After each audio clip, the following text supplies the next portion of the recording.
The Forbidden Salvation. The void of space cradled Captain Nolan Pierce like a cold, indifferent mother. His exploration vessel, the Horizon Seeker, drifted silently among the debris of what had once been his pride, a state-of-the-art research ship with a crew of 12. Now, only Nolan remained, his body broken and bleeding in the command chair, emergency lights casting ghoulish red shadows across his pale face. "Systems critical," announced the ship's AI in a voice that had long ago shed its artificial cheerfulness. "Life support failing. Medical intervention required." Nolan tried to laugh, but the sound that escaped his lips was more gurgle than humor. The ambush had come without warning, sleek obsidian ships appearing from the shadow of an asteroid belt, their weapons tearing through the Horizon Seeker's shields as if they were tissue paper. His crew had fought valiantly, but against such advanced technology, they'd had no chance. "Thanks for the update, Ida," he wheezed, blood bubbling at the corner of his mouth. "Any other, obvious observations?" The console in front of him flickered, data scrolling too quickly for his fading vision to track. Outside the cracked viewport, stars blurred into streaks of light. The emergency thrusters had activated, sending his dying vessel hurtling through uncharted space. "Detecting unusual energy signature," Ida announced. "Unknown vessel approaching." Nolan's hand crawled to his sidearm, fingers trembling as they wrapped around the grip. If the attackers had returned to finish the job, he'd at least die fighting. But his strength was fading, the weapon feeling impossibly heavy in his grasp. "Might as well invite them in for tea," he muttered, consciousness slipping away like sand through fingers. "Not like I can stop them." The last thing he saw before darkness claimed him was a shimmer of light, not the harsh glow of attacking ships, but something softer, almost luminescent, like moonlight filtered through crystal. Lyria Vishar moved through the corridors of the human vessel with silent grace, her luminous skin casting pale blue light across the wreckage. The Celestials rarely interfered with other species, especially not humans. Their kind were considered too unpredictable, too dangerous in their relentless curiosity. But something had called to her across the void, a pulse, a resonance that vibrated against her consciousness like a struck bell. Her elongated fingers traced the patterns of destruction, reading the violence written in torn metal and shattered glass. The attackers' energy signatures were familiar, void harvesters, scavengers who preyed on isolated ships. They had thought this vessel destroyed, its occupants dead. They had been wrong. Lyria found him in the command center, slumped in a chair designed for a form so different from her own. Humans were sturdy creatures, compact and dense compared to her people's ethereal physiology.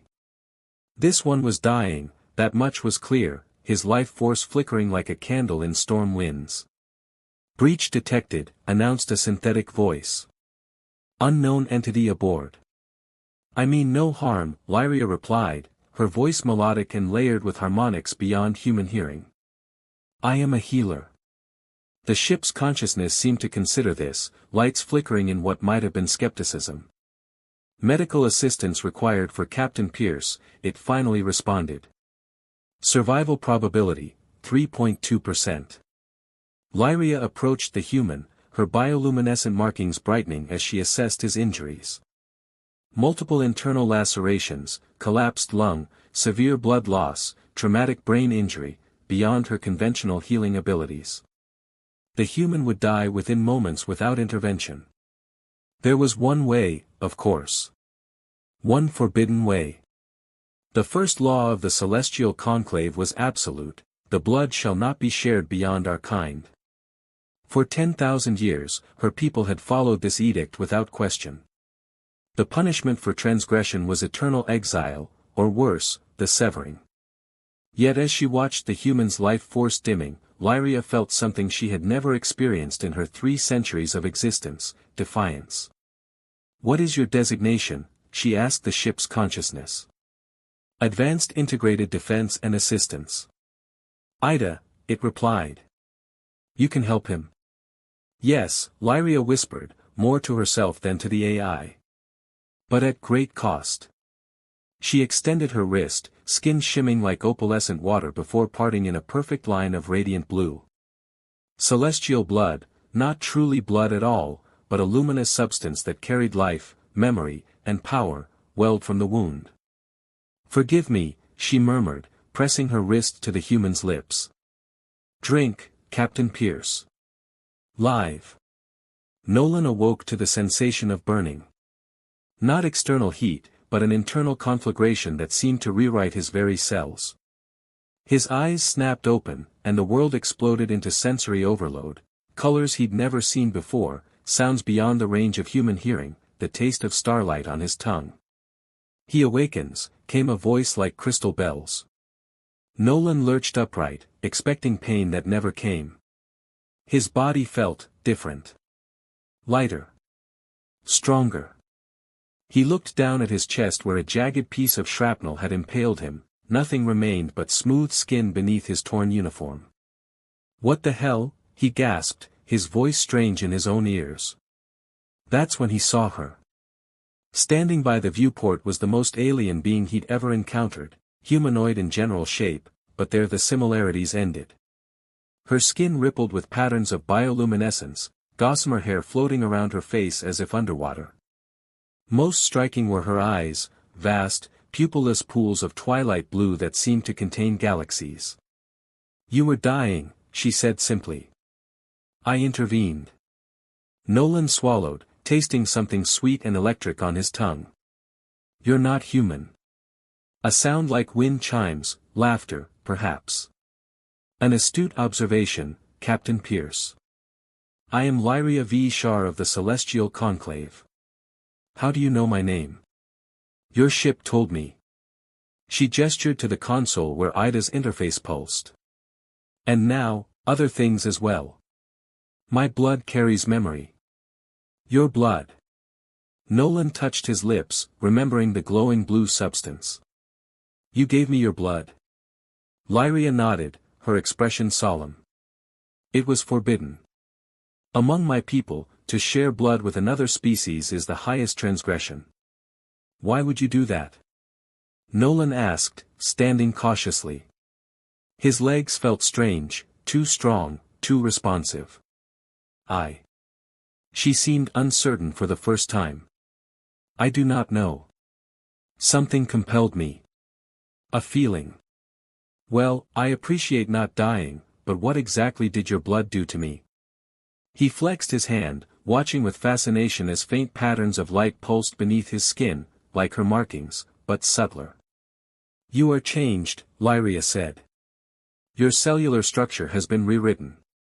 Humans are remarkably compatible with celestial essence, something we discovered long ago and feared ever since." "Compatible how?" She approached him, movements fluid as water. "Your body has accepted my blood completely. It has healed you, enhanced you. And, it has frozen your temporal decay." Nolan stared at her. "Are you saying you will not age? You will not die, not from illness, not from injury, perhaps not at all?" She looked away. "I have broken our most sacred law, and in doing so, I have made you immortal." The weight of her words crashed over him like a wave. Immortal. Undying. How many humans had sought such a gift throughout history? Yet all he felt was a creeping horror. "You've made me something else. Something not human." "Not entirely," Lyria agreed. "But still yourself. Your memories, your soul, these remain unchanged." A sudden alarm blared through the ship, startling them both. Ida's voice came crisp and urgent, multiple vessels detected approaching at superluminal speeds. Energy signatures match celestial design patterns. Lyria's luminescence dimmed, her expression tight with fear. "They have found us already. The Conclave Sentinels." "Your people?" Nolan asked, already moving to the navigation controls. "They come for both of us now," she said. "Me for my transgression. You for what you have become." Nolan's hands flew across the interface, assessing their options. The Horizon Seeker was damaged beyond conventional travel, but the emergency FTL drive remained functional, good for one jump, maybe two. Ida, prep the jump drive. Random coordinates, just get us out of here. The human understands danger well, Lyria observed, moving to stand beside him. But the sentinels will track us. They can follow the resonance of my blood, especially now that it flows in you. Nolan turned to her, this alien woman who had saved his life and damned them both in the process. Then we'll keep running until we find a way to stop them. I didn't ask for immortality, but I'm damned if I'll let them take it, or you, without a fight. For the first time, Lyria's lips curved in what might have been a smile. You are indeed as your kind is rumored to be, Captain Pierce. Defiant to the last. Not the last anymore, he replied grimly. Not ever again, thanks to you. The ship shuddered as the FTL drive engaged, stars stretching into streaks of light around them. Behind them, the celestial vessels emerged from hyperspace, too late to prevent their escape, but only moments behind. And so began their flight across the stars, an immortal human and the alien who had saved him, bound together by forbidden blood and hunted by those who would undo what could not be undone. Hunted across the stars. The Horizon Seeker lurched out of its emergency jump, systems protesting with alarms and flashing warnings. Nolan gripped the command console, his newly enhanced reflexes the only thing keeping him upright as the damaged ship stabilized in orbit around an uncharted gas giant. Jump complete, Ida announced. Drive core at critical failure. No further FTL capability. Perfect, Nolan muttered. He turned to Lyria, who stood with ethereal calm despite the chaos around them. How long until your people find us? The sentinels are relentless, she replied, her luminescent patterns dimming slightly. They can track the resonance of my blood across vast distances. Hours, perhaps less. Nolan ran his hand through his hair, startled when subtle blue light rippled beneath his skin at the movement. His body felt foreign, stronger, more sensitive, with an energy humming through his veins that made his old self seem like a half-remembered dream. We need a plan, he said. Ida, what's our location? The Cygnus Reach, previously uncharted. Detecting a small outpost on the third moon of the gas giant. Mining operation, likely independent. Good enough. Any functional shuttlecraft left? Bay 2 contains one operational short-range shuttle. Nolan turned to Lyria. I need to understand what I've become. What exactly does celestial blood do besides the whole immortality thing? Lyria's twilight eyes studied him with scientific curiosity. Your transformation has only begun. Celestial essence reshapes according to the recipient's nature. Some changes are universal: cellular regeneration, enhanced sensory perception, immunity to temporal decay. Others emerge uniquely. Meaning? Meaning I cannot predict how your human physiology will adapt, she said. In the 10,000 cycles of our history, only 7 non-celestials have received our blood. All were different. Nolan flexed his hand, watching the faint luminescence pulse beneath his skin. Different how? One developed the ability to perceive parallel timelines. Another could manipulate gravitational fields. A third, she hesitated. A third became something we could not comprehend and had to be contained. Contained? Nolan didn't like the sound of that. It no longer matters, Lyria said, moving toward the shuttle bay. What matters is surviving the sentinels. They will not stop until they have purged what they see as a corruption of our bloodline. The independent mining outpost was a ramshackle collection of prefabricated modules clinging to the rocky surface of the moon. Home to approximately 200 souls, humans, Vartians, and a handful of other species seeking fortune or escape far from centralized authority. Nolan and Lyria attracted immediate attention as they navigated the crowded marketplace. Humans were common enough, but Celestials were practically mythical. Most people in the outpost had never seen one before. Keep your head down, Nolan murmured. We need supplies and information, not an audience. Lyria adjusted the hood of her cloak, but nothing could fully conceal her otherworldly nature. The Conclave archives may hold answers about your condition. There is an ancient repository on Helios Prime. Helios Prime. That's halfway across the sector. We need a ship. I can pay, Lyria said, removing a small crystal from a hidden pocket. Celestial quartz. Valuable to most species. Nolan was about to respond when a sharp pain lanced through his skull. He stumbled, bracing himself against a market stall as images flooded his mind, strange symbols, vast architectural structures, and most alarmingly, 3 celestial vessels approaching the moon. "They've found us," he gasped, the vision fading. 3 ships, coming in from the northern hemisphere. Lyria stared at him in astonishment. "You saw them? How?" "I don't know. It just happened." Nolan straightened, the pain subsiding as quickly as it had come. "We need to move. Now." They found passage on a smuggler's vessel, a battered Kolian freighter captained by a scarred woman named Vex who asked no questions after seeing Lyria's payment crystal. As the ship broke atmosphere, Nolan watched through the viewport as 3 gleaming celestial vessels descended upon the mining outpost. "They will interrogate everyone who saw us," Lyria said quietly. "Some may suffer for our presence." Nolan felt the weight of responsibility settle on his shoulders. "This isn't your fault. You saved my life. And violated the most sacred law of my people," she replied. "Perhaps the Conclave is right to hunt us. What I have done, creating an immortal being from another species, it disrupts the cosmic balance." "Balance?" Nolan scoffed. "I didn't ask for this, but I'm not going to apologize for being alive." Lyria's expression softened. "No. That is your human nature, to fight, to survive. It is admirable." The freighter lurched into FTL travel, stars blurring around them. In the cramped confines of their shared cabin, Nolan began to notice other changes. His vision could now perceive spectrums beyond normal human range, and occasionally, he could feel the thoughts of others as whispers against his consciousness. "The Sentinels will follow," he said, not a question but a certainty. "Yes. But not immediately. First, they must trace our path, interrogate witnesses. It gives us time, perhaps enough to reach Helios Prime. And what will we find there?" Lyria's luminescence brightened with what might have been hope. "The archives contain knowledge from the early days of my species. Before the blood laws. Before the Conclave's rigid hierarchy.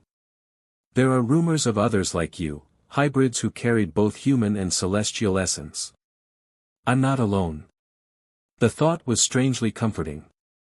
"There were prophecies," Lyria said hesitantly.